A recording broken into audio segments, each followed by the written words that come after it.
Et c'est pour cela que nous allons ouvrir les évangiles. Et il y a 4 évangiles. Le mot évangile signifie bonne nouvelle, mais c'est pas une bonne nouvelle de la presse ou des médias. C'est une bonne nouvelle qui nous vient du ciel. C'est la bonne nouvelle de Dieu. Alléluia, c'est l'évangile de Dieu, l'évangile de Christ. Et dans cet évangile de Marc, au chapitre 2 et au verset 1er, nous allons lire un texte qui nous parle d'une guérison, certes, mais aussi d'un homme qui a vu ses péchés pardonnés. Amen. Voilà, Marc chapitre 2 et verset 1er. Voici ce qui est écrit. Quelques jours après, Jésus revint à Capernaum. On apprit qu'il était à la maison. Il s'assembla un si grand nombre de personnes qu'il n'y avait plus de place, même devant la porte. Il leur annonçait la parole. On vint lui amener un paralytique porté par 4 hommes. Comme ils ne pouvaient le lui présenter à cause de la foule, ils découvrirent le toit au-dessus de l'endroit où se tenait Jésus. Et ils descendirent par cette ouverture le lit sur lequel le paralytique était couché. Jésus, voyant leur foi, dit au paralytique, « Mon enfant, tes péchés te sont pardonnés. » Il y avait là quelques scribes qui étaient assis et qui raisonnaient en eux-mêmes. « Comment celui-là parle-t-il ainsi? Il blasphème. Qui peut pardonner les péchés si ce n'est Dieu seul ?» Jésus connut aussitôt par son esprit leur raisonnement intérieur et leur dit « Pourquoi faites-vous de tels raisonnements dans votre cœur ? Qu'est-ce qui est plus facile de dire au paralytique « Tes péchés sont pardonnés » ou de dire « Lève-toi, prends ton lit et marche » ? Or, afin que vous sachiez que le Fils de l'homme a sur la terre le pouvoir de pardonner les péchés, je te l'ordonne, dit-il au paralytique, « Lève-toi, prends ton lit et va dans ta maison. » Et à l'instant, il se leva, prit son lit et sortit en présence de tous, de sorte qu'ils étaient hors d'eux-mêmes et glorifiaient Dieu en disant « Nous n'avons jamais rien vu de pareil. » Amen. Alléluia. Eh bien, j'espère que vous allez aussi pouvoir vivre ces choses et que vous allez pouvoir dire « Dans ma vie, je n'ai rien vu de pareil. » Voilà. Vous savez, on peut devenir, entre guillemets, christianisé. On peut adhérer à une culture chrétienne. Mais devenir chrétien authentique, ne se fait qu'avec une rencontre personnelle avec Jésus-Christ, le Fils de Dieu. Amen. Et cet après-midi, notre but en ayant cette réunion, c'est que vous puissiez, vous, directement rentrer en contact avec celui qui est vivant, qui s'appelle Jésus de Nazareth et qui a des pouvoirs, et même qui a plus que des pouvoirs, qui a tout pouvoir dans les cieux, mais aussi, alléluia, sur la terre. Parce que si on pouvait penser qu'un Dieu qui est dans le ciel, qu'un Dieu qui a tout pouvoir dans le ciel, mais qui n'aura aucun pouvoir sur la terre, qui n'aura aucun pouvoir dans nos vies, qui n'aura aucun pouvoir dans le temps et sur les circonstances, alors nous serions certainement cet après-midi les plus malheureux des hommes et il faudrait fermer ce lieu, s'en aller. Mais non, c'est tout le contraire. Jésus, ressuscité d'entre les morts, dit à ses disciples, tout pouvoir m'a été donné dans les cieux et sur la terre. Déjà Rahab, une femme qui ne connaissait pourtant pas tant le Seigneur que cela, mais elle avait déjà eu une révélation. Elle dira aux Israélites, je sais que votre Dieu est Dieu dans les cieux, mais aussi sur la terre. Alléluia. Et ce Dieu qui agit sur la terre, il veut surtout agir dans ton âme, dans ton corps, dans ton esprit, cet après-midi afin que tu sois sauvé. Je crois au prodige divin. Amen. J'y crois non pas parce que la Bible en parle. Je ne crois pas au prodige divin simplement parce que la Bible nous relate des miracles. J'y crois certes parce que la Bible en parle et que je crois qu'elle est la parole de Dieu. Mais je crois aussi au miracle parce que j'ai vu le Dieu du miracle venir dans ma vie, dans la vie des miens et agir d'une manière glorieuse, sortant certains de situations très difficile, guérissant les autres, consolant certains et faisant une œuvre qui ne peut pas être comparée à une autre œuvre. Amen. Jésus était à Capernaum, voilà une ville bien connue de Galilée où il était souvent, on pourrait en parler historiquement, on pourrait replacer tout ce contexte, mais simplement il était là, encore une fois, pour annoncer la parole. Amen. Vous savez, si on ne commence pas par la parole, on n'ira pas bien loin. Jésus prêchait la parole, il est lui-même la parole faite chair, la parole absolue, la parole divine, et dans les Écritures, tout commence par la parole. La Bible nous dit dans le livre de la Genèse, eh bien, au commencement, Dieu dit, voilà, et Dieu parle, et la création est manifestée, voilà, de rien, alors qu'il n'y a rien, Dieu parle, et la chose existe. Et l'évangile de Jean nous dit, au commencement était la parole, et la parole était avec Dieu, et la parole était Dieu. Bien sûr, il s'agit de Jésus, le Fils de Dieu qui s'est fait Fils de l'homme. On ne peut pas commencer sans la parole et la parole divine. Amen. Et c'est pour cela que si je ne commence pas sur de bons fondements, je ne pourrai pas continuer. Et c'est ainsi que tellement d'hommes et de femmes commencent, mais ils commencent avec leurs a priori, avec leur philosophie, avec leur savoir. Voilà. Et je crois que voilà, c'est insuffisant. C'est insuffisant, je commence, mais avec si peu de choses dans la vie, et je commence souvent sous l'influence même du diable, de la puissance des démons, des influences de toutes sortes de choses qui sont mauvaises, et il faut que je recommence quelque chose pour me débarrasser de ces souffrances et de ce péché qui m'entraîne à la mort éternelle. Et pour cela, il faut que ça commence par la parole. Alors Jésus annonçait la parole, parole de consolation, parole d'espoir, parole de délivrance, même si Jésus a dit que la vie avec lui sur cette terre serait parfois difficile, mais il nous annonce les choses les meilleures, et puis il nous dit, je suis avec vous tous les jours, jusqu'à la fin du monde. Amen. Il annonçait la parole et la Bible nous dit qu'il y avait un grand nombre de personnes, il n'y avait plus de place même devant la porte. La maison était remplie et on ne pouvait pas accéder auprès du Seigneur Jésus pour qu'il impose les mains, pour qu'il prie pour les malades, pour qu'il y ait la délivrance. Et pourtant là, il y avait un homme qui avait besoin de délivrance. Vous savez, il y en a des obstacles parfois pour venir à Jésus. Parfois, et souvent les obstacles, les principaux obstacles qui nous empêchent d'aller vers Jésus, souvent ce sont des personnes.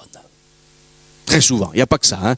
Mais en tout cas, là, ce sont des hommes, des femmes, qui eux-mêmes, et c'est tout à fait légitime, là, en tout cas, dans ce cas, ont envie de rester dans la présence de Jésus, sont au bénéfice du ministère de Jésus. Mais parfois, ce sont aussi des hommes qui nous freinent pour aller vers Jésus, comme cet homme Bartimée qui était au bord du chemin, et les gens lui ont dit, tais-toi, voilà, c'est pas la peine, ou alors d'autres ont dit, n'importune plus le maître. Voilà, ta fille est morte, à propos de cet homme qui était un chef de synagogue, Jairus. Alors on lui dit non, c'est pas la peine, c'est fini, c'est terminé. C'est pas la peine que tu ailles vers Jésus. Et ces gens font obstacle. Et parfois c'est les gens même qui sont les plus proches de nous qui font obstacle pour que nous ne puissions pas arriver à Jésus, pour que nous ne puissions pas toucher Jésus, ou plutôt que Jésus nous touche. Mais, alléluia, la foi, ça donne des idées. Amen. Oui. La foi, quand on a envie de quelque chose, non? Vous n'avez pas vu les enfants? Moi, j'aime bien voir les enfants. Quand ils ont envie de quelque chose, ils se débrouillent, ils sont malins. Voilà. Et ils vont trouver des combines, des phrases toutes faites pour savoir si la grand-mère, le grand-père, le père, la mère, le tonton, il n'a pas quelque chose à leur réserve. Non? Mais ils sont simples aussi.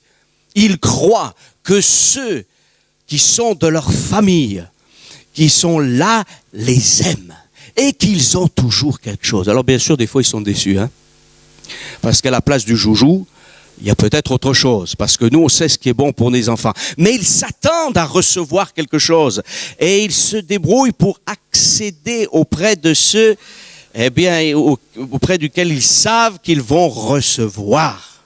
Voilà. Et vous savez, ils calculent tout, les enfants, ils savent que là, le tonton, il va donner ça, la tata, elle va donner ça, le grand-père, la grand-mère. Et on donne des choses différentes. Et ils savent repérer. Il y a un Père Céleste qui nous aime dans les cieux. Amen. Et qui nous a donné Jésus-Christ. Amen. Alors, il y a 4 amis. 4 amis qui ne pouvaient rien faire pour le paralytique. Qui ne pouvaient pas le guérir. Ils ne pouvaient pas le guérir. Mais ils pouvaient l'apporter vers Jésus. Ils pouvaient l'amener jusque vers Jésus. Et c'est ce qu'ils ont fait. Et là, ils ont eu de l'idée. Voilà. Et ils ont été, excusez-moi l'expression, audacieux, on va dire gonflés. Parce qu'ils sont montés sur le toit et ils ont enlevé les tuiles, ils ont tout démonté pour faire descendre le paralytique auprès de Jésus. Voilà. Et ça, c'est important. Ils ont eu la foi. Quel est votre rapport cet après-midi avec Jésus? Est-ce que vous êtes venus ici simplement pour que ça vous fasse un peu de bien? Vous savez, nous on connaît les choses, les prédicateurs de l'évangile, surtout si on prêche depuis longtemps. Il y a beaucoup de gens qui viennent, qui disent c'est quand même sympathique quand on va à l'église évangélique de Pentecôte, on se fait du bien, il y a des chants, il y a des gens sympathiques, voilà. Des fois ça nous arrive même, et pourquoi pas, à la fin d'une réunion, d'offrir le café, on passe un moment ensemble, on parle de ceci, de ça. Mais c'est la vie, ça, c'est très bien, mais c'est pas suffisant. Voilà, on dit, ah bah tiens, si ici, dans l'église, c'est un peu différent que dans le monde où il y a tellement d'agressivité, de violence et ceci et cela. Mais c'est pas ça ce dont vous avez besoin. C'est pas simplement de 4 amis. Si on a des amis chrétiens, c'est très bien. Mais le problème, c'est que les amis chrétiens ne peuvent pas changer notre vie. Eh oui. Et ça, c'est important aussi pour vous qui êtes chrétiens. Nous ne pouvons pas changer les gens. Nous ne pouvons pas les guérir de par nos propres forces, mais on peut les amener vers Jésus. Amen. Et c'est Jésus qui les guérit, c'est Jésus qui les délivre, c'est Jésus qui les pardonne, c'est Jésus qui les transforme et qui les change. Il y a des amis au milieu de nous cet après-midi qui ont déjà entendu l'évangile depuis 10 fois, 15 fois, peut-être même plus, et qui ont besoin maintenant de se décider pour Christ. Et non pas de venir simplement pour la guérison, mais venir d'abord aussi pour le pardon de leurs péchés, pour le salut de leur âme. Voilà. Alors il y a des amis qui vous ont pas amené, on vous a pas amené sur un grabat, mais on vous a amené avec une voiture, on vous a amené peut-être en vous disant, voilà, il y a peut-être un ami, un des 4 amis qui a dit à cet homme, tu sais, je connais celui qui peut quelque chose pour toi. Voilà. Mais il y en a un autre qui lui a dit, tu sais, Jésus de Nazareth m'a guéri. L'autre lui a dit, Jésus de Nazareth m'a consolé parce que j'étais dans le deuil. L'autre lui a dit, eh bien, j'étais tenu par la puissance des démons. Jésus a fait quelque chose pour moi. Alléluia. Le 4e a dit vraiment Jésus, il s'est révélé à moi, il m'a appris des choses sur ma propre vie, je sais que c'est un prophète, alléluia. Et ces 4 amis, ils ont certainement parlé de Jésus. Et puis après, ce paralytique a dit, oui, mais qu'est-ce qu'il peut faire pour moi? Moi, je peux pas l'atteindre. Alors ces 4 amis, on lui ont dit, eh bien, nous, on peut pas te guérir, on peut pas te consoler, on peut pas te délivrer de ton affliction, mais on peut t'amener vers Jésus. Est-ce que tu veux? Amen. Et tous les 5, ils étaient ensemble. L'unité, c'est important l'unité, j'en parlais ce matin, je crois que je vais en parler beaucoup, parce que c'est dans l'unité qu'on a la victoire. Amen. Voilà, vous imaginez cet homme paralytique dans la difficulté, il fallait plus qu'un homme pour l'amener. 2, c'était difficile, mais à 4, c'était l'idéal. Voilà. Alors on l'a porté jusque vers Jésus et là ils ont vu l'obstacle, ils ont vu la maison pleine, même la porte c'était inaccessible, ils sont montés. En général il y avait dans les maisons de cette époque il y avait un escalier qui était soit intérieur soit extérieur, on montait sur une terrasse et là ils ont enlevé, et l'évangile de Luc nous dit littéralement ils ont enlevé les tuiles, ils ont fait et ils ont descendu cet homme, spectacle dites. Vous savez, il y a des gens dans toutes les réunions, ils aiment ce qui est spectaculaire. Mais il y a des spectacles. Moi, je vais dire que la chose la plus spectaculaire de cette réunion, ça n'a pas été que ces hommes descendent, cet homme, avec des cordes jusqu'en bas. Ça, c'était ce qui était visuel. Mais ce qui est le plus grand, c'est le pardon des péchés et la guérison de cet homme. Voilà. Mais je crois que nous, on peut vraiment amener des amis, et vous qui êtes là, mes chers amis, je vais dire comme l'apôtre Paul, nous vous en supplions. Au nom de Jésus-Christ, soyez réconciliés avec Dieu. Ne tardez pas. Et ne dites pas, j'aimerais d'abord que Dieu me guérisse ou qu'il intervienne dans ma vie sociale et ensuite peut-être que je lui donnerai ma vie. Non, règle le problème du péché maintenant. Et c'est assez curieux parce que Jésus connaît chaque individu, vous savez, parfois il a guéri, ensuite il a pardonné, enfin bref. Mais là, dans ce cas, eh bien, il voit ce paralytique, on s'attend à ce que Jésus lui impose les mains, le guérisse, et que tout de suite il y a un prodige, vous savez, hein, même des fois les croyants ils disent s'il y a quelque chose de spectaculaire, tout le monde va se convertir. Oh non, malheureusement. S'il y a quelqu'un qui a fait des choses spectaculaires, c'est le Fils de Dieu. Et même après, à sa suite, il y a des gens qui ont fait des prodiges et des miracles. Et il y a toujours deux réactions en face de l'Évangile. Même quand il y a un miracle spectaculaire, il y a ceux qui sont d'accord et ceux qui ne sont pas d'accord. Et là, il y a des gens qui, en entendant Jésus, ne vont pas être d'accord. Parce que Jésus ne va pas guérir tout de suite ce paralytique. Mais en voyant la foi de ces gens, il va dire à ce paralytique, mon enfant, tes péchés te sont pardonnés. D'abord, c'est intéressant de voir que Jésus ne traite pas cet homme comme un, je ne sais pas, comme un client, excusez-moi l'expression, comme un adepte, comme même un disciple d'un rabbi, mais il l'appelle avec affection. Mon enfant. Voilà. Un enfant d'Israël. Un enfant de ce peuple qui a tellement besoin de la grâce de Dieu. Comment ce Jésus peut-il appeler cet homme mon enfant? Il faut qu'il soit quelqu'un de particulier. Mon enfant, quelques mots, tes péchés te sont pardonnés. Il n'y a rien de plus terrible, il y a un fardeau de plus écrasant que le péché. Le péché, c'est tout ce qui est en dehors du plan de Dieu. Et aujourd'hui, les hommes font des lois pour nous entraîner en dehors des lois de Dieu. Et on dit, mais ça c'est la vraie liberté. Non, ça c'est l'esclavage multiplié par 10, par 100 et par 1000. Et les gens disent, nous ne voulons plus de la domination de Dieu, mais ils ne se rendent pas compte qu'en fait, eh bien, choisissant de s'éloigner de Dieu, ils vont se rendre 1000 fois plus esclaves, 1 milliard de fois plus esclaves. Ils vont être esclaves du péché. Et le péché, c'est ce qui détruit l'individu, ce qui détruit le bonheur du foyer, qui détruit toute une société. Le péché, c'est la honte des peuples, nous dit l'Écriture. Et il y a de nombreux peuples, Israël compris, qui ont péché, qui sont trouvés dans de telles situations d'esclavage. La Bible nous dit le salaire du péché, c'est la mort. La mort existe parce que le péché existe, mais Jésus vient pour pardonner les péchés. Alléluia. La Bible nous dit que Jésus, le Fils de Dieu, est venu et qu'il est mort à la croix et son sang, il a versé son sang pour la purification de nos péchés. C'est-à-dire que Jésus a payé le prix fort. Amen. Il y a des gens qui ont discuté parce que, bien évidemment, vous savez, quand vous affirmez certaines choses, alors il y a discussion. Il y a discussion. Et ce qui gêne les gens dans le message de l'Évangile, c'est que ce n'est pas simplement une proposition en disant, vous savez, le message de l'Évangile, ça pourrait être une des solutions pour notre société. Jamais un vrai prédicateur de l'Évangile dira que l'Évangile est une des solutions. Mais comme nous l'a mandaté Jésus, comme nous l'a dit Jésus, eh bien, l'Évangile, c'est la solution unique, exclusive, pour le salut de l'homme. Et l'apôtre Pierre pourra dire à propos de Jésus, il n'y a pas d'autre nom que le nom de Jésus par lequel nous devions être sauvés. Voilà, il n'y a pas d'autre porte.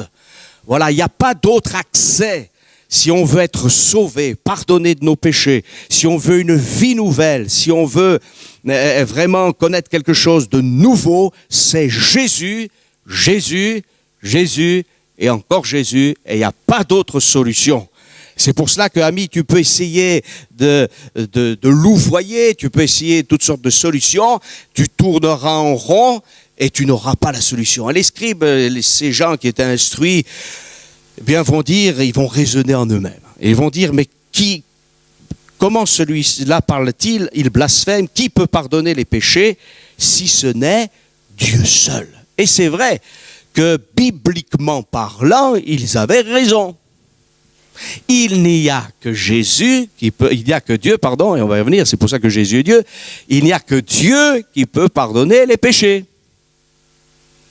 D'ailleurs, ça ne vous fait pas penser que c'est un peu bizarre, parce que dans La religion traditionnelle, c'est un homme soi-disant qui absout les péchés. Donc c'est pas biblique ça. Ni un prêtre, ni un pasteur ne peut dire à quelqu'un « je te pardonne tes péchés ».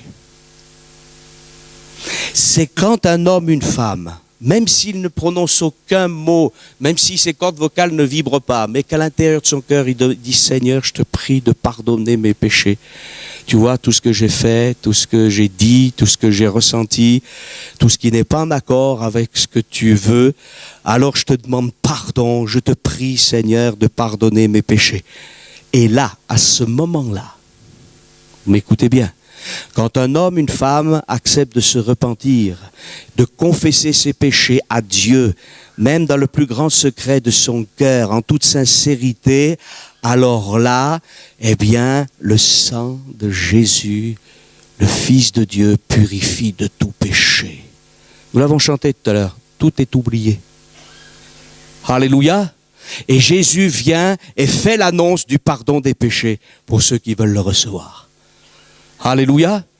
Et là, c'est quelque chose d'extraordinaire. On n'a pas besoin d'aller voir un prêtre ou un pasteur ou un prédicateur ou un chrétien en lui disant, voilà, je vais te dire tout ce que j'ai fait comme péché, ceci et cela, et puis qu'est-ce qu'il faut que je fasse après? Non! Je vais vous dire quelque chose. Dire tous nos péchés à l'autre, c'est comme si on vidait les poubelles dehors. Ça sert à rien. Ça ne nous viendrait pas à l'idée, à moins d'être fou, ou d'être ivre, de prendre les poubelles qui sont pleines et de jeter ça dans la rue et dire voilà toutes les ordures. On n'a pas besoin de ça. Il y a même des gens qui se délectent, ils veulent savoir ce que les autres ont fait. On n'a pas besoin de savoir. Ce qu'on a besoin de savoir, de connaître et de vivre, c'est que Jésus pardonne les péchés. Alléluia. Et c'est vrai que la Bible nomme tous les péchés, l'adultère, le mensonge, l'idolâtrie, la désobéissance, etc., etc., l'incrédulité, l'hypocrisie, les querelles, les divisions, la magie, le spiritisme. Et la Bible nous met en garde contre tout cela. Mais on n'a pas besoin de dire à l'autre tout ce qu'on a fait. On a besoin de dire à Dieu et de confesser nos péchés, bien que Dieu déjà sache tout. Parce que rien n'est caché devant lui. Et voyez, peut-être qu'on aurait pu penser que ce paralytique qui avait souffert, qui était là, c'était quelqu'un qui était parfait. Vous savez, il y a des gens qui pensent que quand on est malade, on se purifie en fait, et que, comme on dit, le bon Dieu est tellement bon que, vous comprenez, monsieur, madame, vous avez tellement souffert sur la terre, vous avez été handicapé, malade, souffrant, alors le bon Dieu vous doit bien une place au paradis. Non! C'est un mensonge. Que nous soyons malades ou en bonne santé, que l'on soit riche ou pauvre, que l'on soit instruit ou ignorant, toute la race des hommes, quelle que soit la couleur de la peau, quelle que soit la culture, le pays d'origine, nous sommes des pécheurs et nous avons besoin du sang précieux de Jésus pour être purifiés. Christ a été élevé sur une croix, il a été crucifié. Et on peut dire que son sang a coulé de partout. Il a été cloué, il a été percé par les épines sur son crâne, flagellé par un fouet, percé par les clous dans ses mains, dans ses pieds, percé par une lance romaine dans son côté. Le sang a coulé de partout. Christ a donné sa vie afin que de partout dans notre être, nous soyons purifiés. Amen. Que notre intelligence soit purifiée, que notre conscience soit purifiée, que notre être tout entier soit purifié. Alors ces gens, bien sûr, raisonnaient, ils ne réalisaient pas à qui ils avaient affaire. On peut les comprendre, ne les jugeons peut-être pas trop vite. Ils blasphèment, qu'est-ce qui se passe là? Ils ne connaissaient pas encore Jésus. Quand on ne connaît pas Jésus, on dit toutes sortes de choses qui sont fausses à son sujet. Et Jésus va leur faire la démonstration que lui, le Fils de l'homme, parce qu'il se nomme le Fils de l'homme, je suis bien un homme comme vous. Et je suis aussi le Fils de Dieu.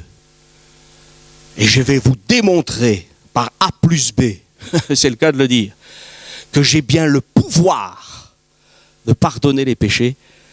Parce que si cet homme reste malade, eh bien c'est que je n'ai pas le pouvoir. Mais s'il guérit, c'est que j'ai le pouvoir de pardonner les péchés. Les démonstrations. Ah ça rassure un peu nos esprits cartésiens. Hein, parce qu'ici, là en France, vous savez, hein, la philosophie grecque, on en a hérité, hein, surtout quand ça nous arrange. Hein. Non? Parce qu'on est très rationnel quand il s'agit des choses spirituelles. Mais quand on est sur le stade de foot, Là, on fait un signe de croix, on ne sait même pas pourquoi. On a une patte de lapin, on ne sait pas pourquoi. Et on dit, vas-y, hein, c'est super. Et chacun a sa superstition. Non, c'est pas vrai. Ça doit marcher. Est-ce que vous savez pourquoi vous avez fait ça? Ah non, je ne sais pas, mais c'est mon arrière-grand-mère qui m'a dit de faire ça.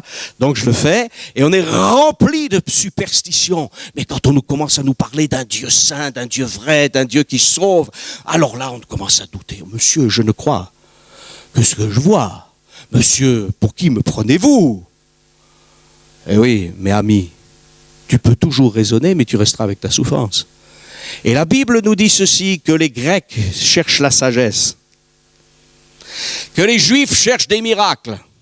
Et là, dans ce texte, vous voyez, au départ, il n'y a ni sagesse ni miracle. Il y a une déstabilisation. Jésus nous déstabilise pour nous changer, nous transformer. Mais Paul dira, les Grecs cherchent la sagesse, les Juifs des miracles, mais nous prêchons Christ. Et Christ crucifié. Scandale pour les Juifs et folie pour les païens, mais puissance de Dieu pour ceux qui croient. Amen. Et finalement, la foi nous amène à voir des choses glorieuses. Et Jésus leur dira, connaissant dans leur esprit, leur raisonnement, parce qu'ils ont parlé en eux-mêmes, vous voyez. Mais Jésus, qui connaît toutes choses, parce qu'il sait tout, hein, les dons de connaissance, vous savez ce que c'est? C'est quand quelqu'un, par une révélation divine, a connaissance de quelque chose qui est connu souvent que de l'individu même. Alors ils raisonnent en eux-mêmes, ils disent rien, mais Jésus sait ce qu'il y a dans leur cœur. Et combien de fois dans les témoignages, dans les prédications, Dieu a dévoilé ce qu'il y avait dans les cœurs. Au point que certaines personnes venues écouter l'évangile ont dit à la personne qui les avait invités, tu lui as raconté ma vie? Non. Sachez, chers amis, qu'on ne cherche pas à connaître votre vie, mais Dieu se révèle au cœur. Amen. Et Dieu veut que vous puissiez, non pas simplement dire « Ah, il est puissant », mais que vous puissiez rentrer en contact avec lui. Alors Jésus dira, qu'est-ce qu'il est plus facile de dire aux paralytiques « Tes péchés te sont pardonnés » ou de dire « Lève-toi, prends ton lit et marche ». Et là, afin que vous sachiez, rentrez dans la connaissance du Fils de Dieu, du Fils de l'homme. Or, afin que vous sachiez que le Fils de l'homme a sur la terre le pouvoir de pardonner les péchés, et il dira, je te l'ordonne, dit-il au paralytique, lève-toi, prends ton lit et va dans ta maison. Amen. Et il nous est dit, à l'instant, il se leva, prit son lit, et c'est-à-dire c'était un grabat, hein, il sortit en présence de tous, de sorte qu'ils étaient hors d'eux-mêmes, et glorifiait Dieu en disant, nous n'avons jamais rien vu de pareil. Amen. Vous savez, Dieu fait des miracles. Je me rappelais, là, avant alors que nous chantions, je me rappelais de cette sœur qui il y a des années à Lyon, alors qu'elle a commencé à entendre l'évangile, elle était sur son lit de mort en train comment dirais-je, elle était atteinte de la tuberculose et elle n'avait plus longtemps pour vivre. Mais elle a entendu parler de Jésus-Christ. Alléluia. Et ses poumons ont été complètement purifiés. Alléluia. Jésus est celui qui guérit. Jésus est celui qui délivre. Mais au-delà de sa guérison, alléluia, elle a rencontré Jésus-Christ comme son sauveur personnel et pendant des années, elle a persévéré, elle est encore vivante aujourd'hui. Voilà, parce que Dieu est fidèle. Elle était là dans l'affliction, elle était là, eh bien, aux portes de la mort, mais Jésus l'a sauvée, Jésus l'a pardonnée. Amen, il peut faire de même pour vous. Alléluia, Jésus guérit encore, Jésus délivre encore, Jésus pardonne les péchés. Et ne passez pas toute votre vie dans l'éternité loin de Dieu, ce serait une folie. Ne vous attendez pas simplement à ce que Dieu change votre vie. Si vous aimez le péché, continuez avec le péché, mais vous souffrirez avec le péché. Il y a des gens, ils ne veulent pas régler leurs problèmes de concubinage, leurs problèmes de moralité, ils ne veulent pas lâcher prise. Ils disent, Seigneur, tu pourrais m'aider. Non, mais Dieu vous demande cet après-midi de trancher. Veux-tu la vie et la vie en abondance ou veux-tu vivre dans le compromis? En vivant dans le compromis, on tombera toujours du mauvais côté. Je cite simplement cet exemple des Saintes Écritures où ce jeune homme nommé Eutychus, d'un côté il écoutait Paul, Voilà, c'était très bien ce que disait Paul, c'était formidable, mais de l'autre côté, il était assis sur la fenêtre et il regardait ce qui se passait dehors. Et malheureusement, au bout d'un moment, eh bien, il s'est endormi et il n'est pas tombé du bon côté. Il aurait pu tomber dans la salle évangélique. Voilà, hein? Mais il est tombé du mauvais côté. Pourquoi? Parce qu'il était mal installé. Et ça, c'est ce qu'on appelle l'équilibre instable. Alors, je ne veux pas vous faire un cours de physique, hein, parce que je l'ai perdu depuis longtemps, ma physique. Hein, c'était un peu mon domaine, mais maintenant c'est fini. Mais vous savez très bien qu'il y a des équilibres et ça tient. Ouh, ça tient. Mais alors attention, il ne faut pas qu'il y ait une petite brise, hein, parce que ça va tomber du mauvais côté. D'ailleurs, le livre des Proverbes en parle. Hein. Donc, c'est terrible. On joue, on dit, mais ça fait rien, je vais à l'église, j'écoute la prédication, j'entends les chants, c'est bien. Ça suffit pas, que tu sois jeune ou plus âgé. N'attends pas. Ne dis pas, je donnerai mon cœur au Seigneur plus tard, je verrai. Puis pour le baptême, oui, on verra encore. Il faudra que je prenne encore 6 ou 7 mois, ou 10, 15 mois. Vous voyez, l'adversaire te dit, attends, tu as le temps. Tu es jeune, profite de la vie. En fait, c'est pas ça. Il se dit, tant que tu es sous ma coupe, je fais de toi ce que je veux. Vous voyez?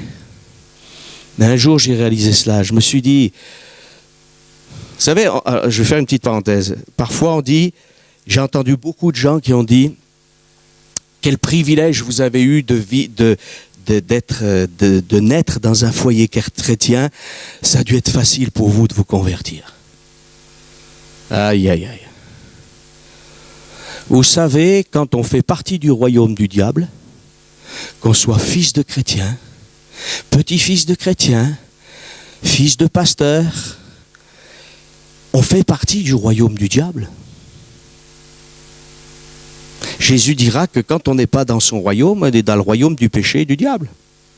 Donc, ne croyez pas, c'est pas parce qu'on a des parents chrétiens.